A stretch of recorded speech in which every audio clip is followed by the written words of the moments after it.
Please like and subscribe my videos and see us. मैं संजीत कुमार आपका episode 79 में स्वागत करता हूं, यानी कि एपिसोड 79 में। इसके पहले वाले वीडियो में हमने पढ़ा था कि वलय के कारण उसके अक्ष पर डी दूरी पर केंद्र से विद्युत क्षेत्र तीव्रता का मान जो कि आया था 1/4 pi epsilon not Q into D बटा में √r² प्लस डी स्क्वायर के पावर में 3/2। आज हम लोग नोट पढ़ेंगे।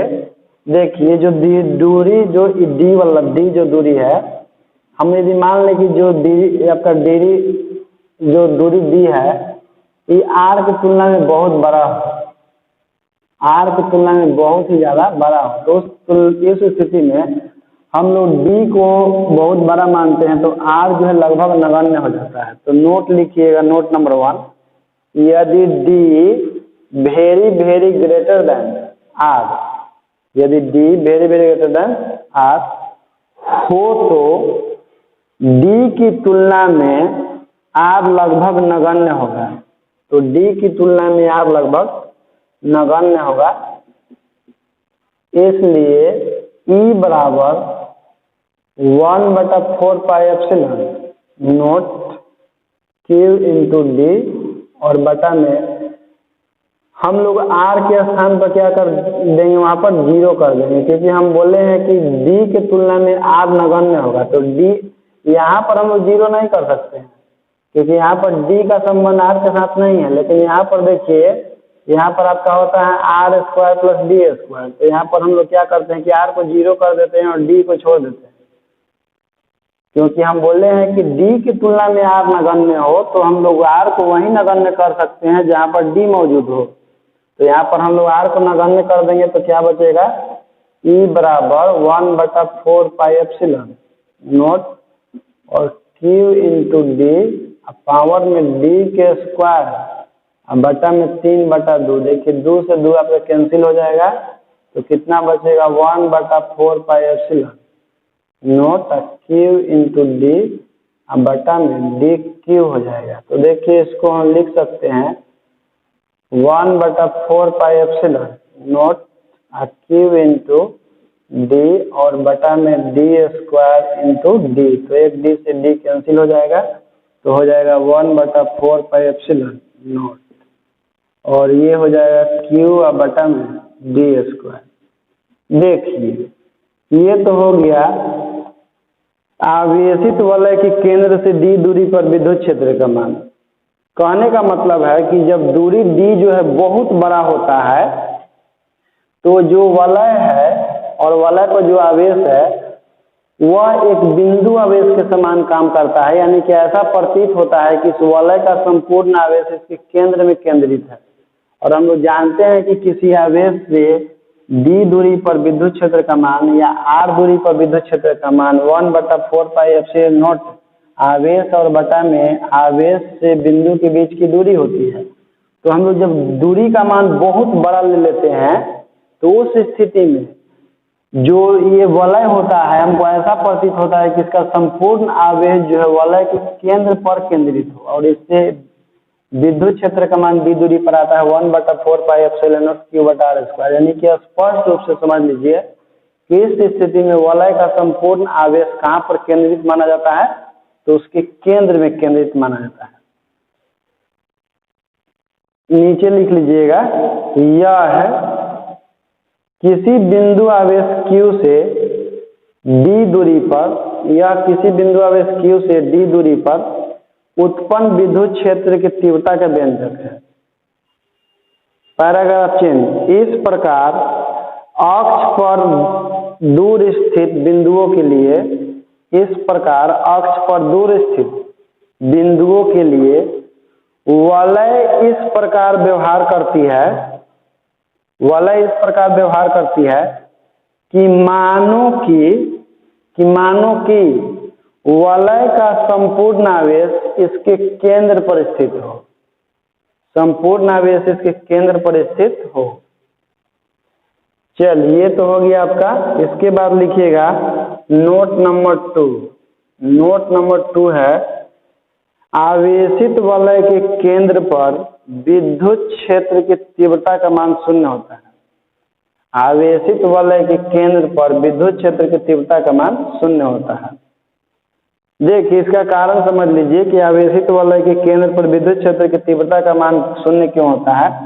एक बार हम लेसन 1 में आपको पढ़ाए थे कि आवेशित वलय के केंद्र पर उत्पन्न सममित केंद्र के बारे में, कि जब आवेश किसी वलय के रिंग यानी कि रिंग पर बटा होता है तो उसके केंद्र पर बल का मान शून्य होता है। हम ये भी जानते हैं कि बल वही काम करता है जहाँ विद्युत क्षेत्र होता है। इसका मतलब है कि वलय की सतह पर कोई विद्युत क्षेत्र नहीं होता है, क्योंकि जब आवेश का वितरण वलय पर होता है तो इससे उत्पन्न विद्युत क्षेत्र रेखाएं सतह के बाहर की दिशा में गति करता है और अंदर में कोई विद्युत क्षेत्र रेखा नहीं होने के कारण इसके केंद्र पर विद्युत क्षेत्र का मान शून्य होता है। तो इसको दो तरीका समझ सकते हैं। ये कोई पूछ सकते हैं कि वलय के कारण विद्युत क्षेत्र शून्य क्यों होता है, तो देखिए इसका समझ लीजिए। जैसे वलय है तो इस वलय का कुछ ना कुछ मोटाई होगा, वलय का कुछ ना कुछ मोटाई होगा। तो इसके वलय को जब हम धन आवेश देते हैं तो इसकी आंतरिक सतह में ऋण आवेश प्रेरित होता है और इसके अंदर वाला इस सतह पर धन आवेश प्रेरित होता है। अंदर में ही आंतरिक सतह में धन आवेश प्रेरित होता है, एक तरफ ऋण आवेश दूसरा तरफ धन आवेश। तो जैसे विद्युत क्षेत्र रेखा इधर आना भी चाहेगी तो यह ऋण आवेश उसको क्या करना, ऋण आवेश पर समाप्त हो जाएगा यहाँ पर। तो कोई यह भी बोल सकते हैं कि ये जो धन आवेश है इससे उत्पन्न विद्युत क्षेत्र रेखा अंदर में आना चाहिए, तो नहीं।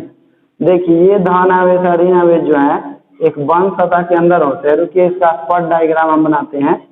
जैसे मान लीजिए कि वलय है ये इस तरह से और ये वलय का कुछ ना कुछ मोटाई है और इसके सतह पर यदि प्लस क्यू आवेश होता है तो इसके आंतरिक सतह में ऋण आवेश प्रेरित होता है और इसके आंतरिक सतह में धन आवेश प्रेरित होता है।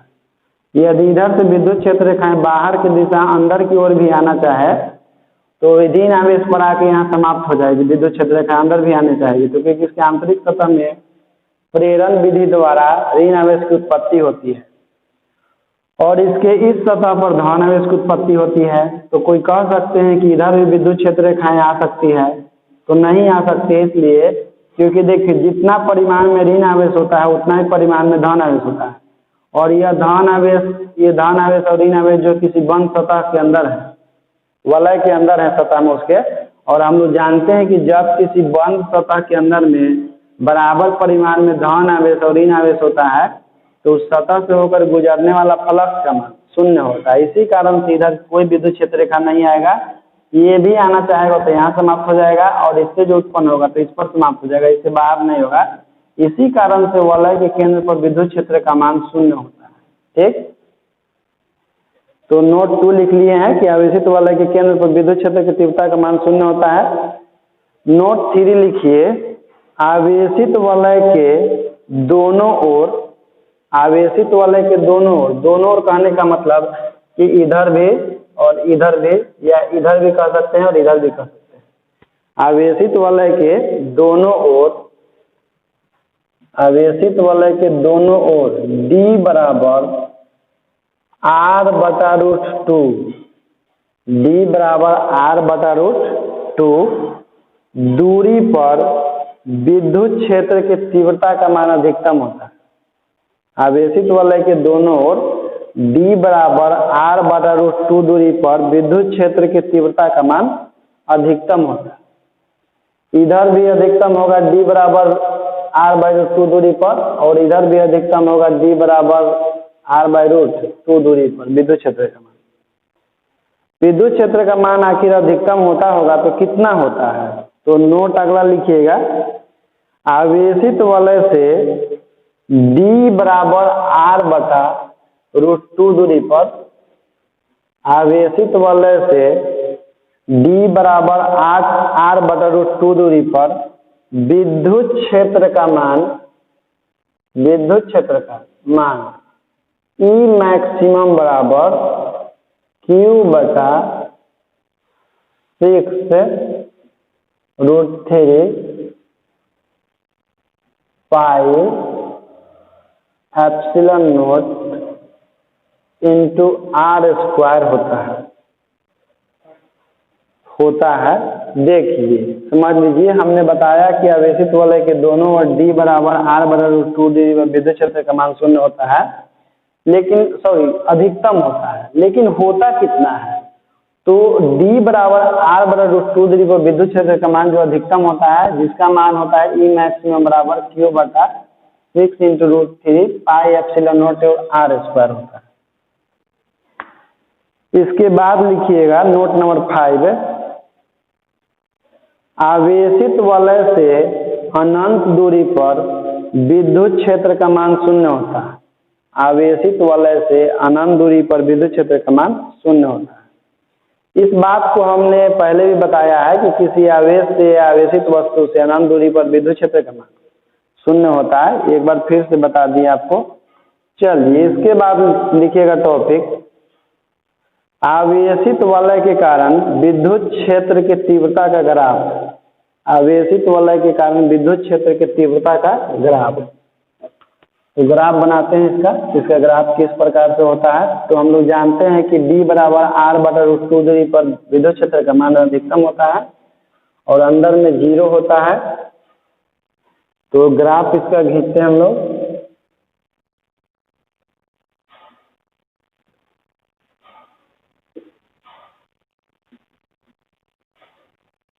और चूंकि हम लोग जानते हैं कि दोनों तरफ जो है विद्युत क्षेत्र का मान अधिकतम होता है, इसलिए ग्राफ में हम लोग दोनों तरफ दर्शाएंगे इसका।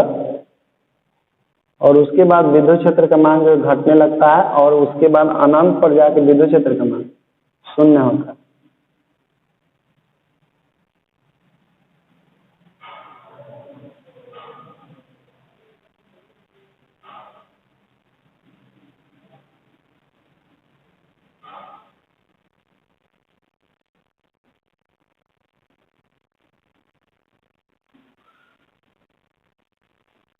इधर हो जाएगा आपका E मैक्सिमम, यहाँ पर E मैक्स और इधर हो जाएगा आपका E मैक्स। ये दूरी आपका हो जाएगा R बाई √2, क्योंकि यह x अक्ष के पॉजिटिव डायरेक्शन में है और इधर जो है साइन के अनुसार दूरी हम लोग लेंगे -R बाई √2। लेकिन प्रयोग करते समय दूरी का मान ऋणात्मक नहीं लेते हैं, केवल x अक्ष और x डैश के कारण ही इधर दूरी को हम ऋणात्मक देते हैं। तो E मैक्स बराबर हो जाएगा इस पॉइंट पर और उधर भी हो जाएगा E मैक्स बराबर।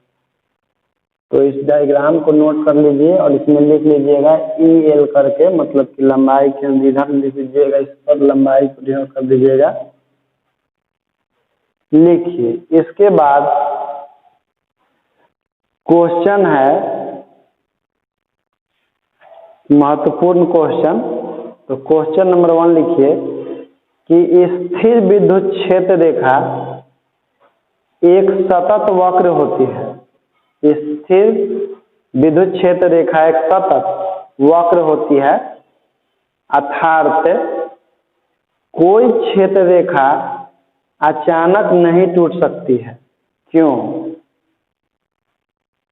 स्थिर विद्युत क्षेत्र रेखा एक सतत वक्र होती है, अर्थात कोई विद्युत क्षेत्र रेखा अचानक नहीं टूट सकती है। क्यों? देखिए, कहने का मतलब है कि जो विद्युत क्षेत्र रेखा होता है वो लगातार एक वक्र होता है और वो बीच में से अचानक कहीं भी नहीं टूट सकता। तो इसका आंसर लिखिए, किसी बिंदु पर स्थिर विद्युत क्षेत्र रेखा, किसी बिंदु पर स्थिर विद्युत क्षेत्र रेखा वह पथ है जिसके प्रत्येक बिंदु पर स्पर्श रेखा उस बिंदु पर विद्युत क्षेत्र की दिशा बताती है। विद्युत क्षेत्र की दिशा एक बिंदु से दूसरे बिंदु पर बदल जाती है। अतः विद्युत क्षेत्र रेखाएं सामान्यतः वक्र रेखाएं होती है। इसके अलावा वह सतत वक्र होती है जो अचानक टूटती नहीं है, क्योंकि ऐसा होगा तो टूटने के स्थान पर कोई विद्युत क्षेत्र नहीं दर्शाएगी। यदि ऐसा होगा तो टूटने के स्थान पर कोई विद्युत क्षेत्र नहीं दर्शाएगी। देखिए, लिख लिए तो इसके बाद समझ लीजिए। जैसे हम लोग जानते हैं कि आवेश से जो विद्युत क्षेत्र रेखाएं उत्पन्न होती है, तो एक बिंदु से एक ही विद्युत क्षेत्र रेखाएं उत्पन्न होती है और विद्युत क्षेत्र की दिशा जो है आगे चल के बदल जाता है और एक सतत वक्र होती है और यह किसी स्थान पर लगातार टूट नहीं सकती है, नहीं तो टूटने का स्थान पर कोई विद्युत क्षेत्र नहीं होगा। हम लोग जानते हैं कि विद्युत क्षेत्र के प्रत्येक बिंदु पर खींची गई जो स्पर्श रेखा होती है वो विद्युत क्षेत्र की दिशा को बताती है, यानी कि इसके हर एक पॉइंट से हम लोग एक स्पर्श रेखा खींच सकते हैं और वो हर एक पॉइंट पर विद्युत क्षेत्र की दिशा को बताती है। तो जब हर एक पॉइंट पर विद्युत क्षेत्र की दिशा को बताती है तो अचानक कहीं से विद्युत क्षेत्र रेखा टूट नहीं सकती है। यदि टूटेगा तो वहाँ पर हम लोग स्पर्श रेखा नहीं खींच सकते हैं और वहाँ पर कोई विद्युत क्षेत्र नहीं दर्शाएगा। इस कारण से हम लोग कह सकते हैं कि विद्युत क्षेत्र रेखा जो एक सतत वक्र होती है और अचानक यह नहीं टूट सकती है। दूसरा क्वेश्चन लिखिए, विद्युत क्षेत्र रेखाएं बंद वक्र क्यों नहीं बनाती है? विद्युत क्षेत्र रेखाएं बंद वक्र क्यों नहीं बनाती है? देखिए, इसका मतलब है कि जिस तरह से चुंबकीय क्षेत्र जो होता है नॉर्थ से उत्पन्न होता है और साउथ पर समाप्त हो जाता है बाहर के दिशा में, और अंदर के दिशा में साउथ से नॉर्थ पर आता है, तो इस तरह से ये बंद हो जाता है। इस तरह समझ लीजिए कि इस तरह से उत्पन्न होता है, इस पर जाता है, फिर यहाँ से आ जाता है, तो यह तो एक बंद वक्र बनाता है। लेकिन विद्युत क्षेत्र रेखाएं जो धन आवेश से उत्पन्न होती है और ऋण आवेश पर समाप्त हो जाती है। लेकिन कभी भी विद्युत क्षेत्र रेखाएं ऋण आवेश से धन आवेश पर नहीं आती है, तो हम लोग कह सकते हैं कि विद्युत क्षेत्र रेखाएं जो ऋण आवेश से धन आवेश पर नहीं आती, इसी कारण से ये बंद वक्र नहीं बनाती है। तो इसका आंसर लिखिए, विद्युत क्षेत्र रेखाएं धन आवेश से उत्पन्न होकर ऋण आवेश पर समाप्त हो जाती है, लेकिन ऋण आवेश से धन आवेश पर नहीं जाता है, लेकिन ऋण आवेश से धन आवेश पर नहीं जाता है। इसलिए विद्युत क्षेत्र रेखाएं बंद वक्र नहीं बनाती है। इसलिए विद्युत क्षेत्र रेखाएं बंद वक्र नहीं बनाती है, बंद वक्र नहीं बनाती है। इसका आंसर हो गया। फिर समझ लीजिए, विद्युत क्षेत्र रेखाएं धन आवेश उत्पन्न होती है, ऋण आवेश पर समाप्त होती है, लेकिन जब तक ऋण आवेश से विद्युत क्षेत्र रेखा धन आवेश पर नहीं आएगा तब तक वो बंद वक्र नहीं बनाएगा। और हम लोग जानते हैं कि विद्युत क्षेत्र रेखाएं कभी भी ऋण आवेश उत्पन्न होता ही नहीं है, तो ऋण आवेश उत्पन्न होगा ही नहीं तो धन आवेश पर आएगा ही नहीं, और जब आएगा ही नहीं तो बंद वक्र बनाएगा ही नहीं। तो कह सकते हैं कि विद्युत क्षेत्र रेखाएं बंद वक्र नहीं बनाती है।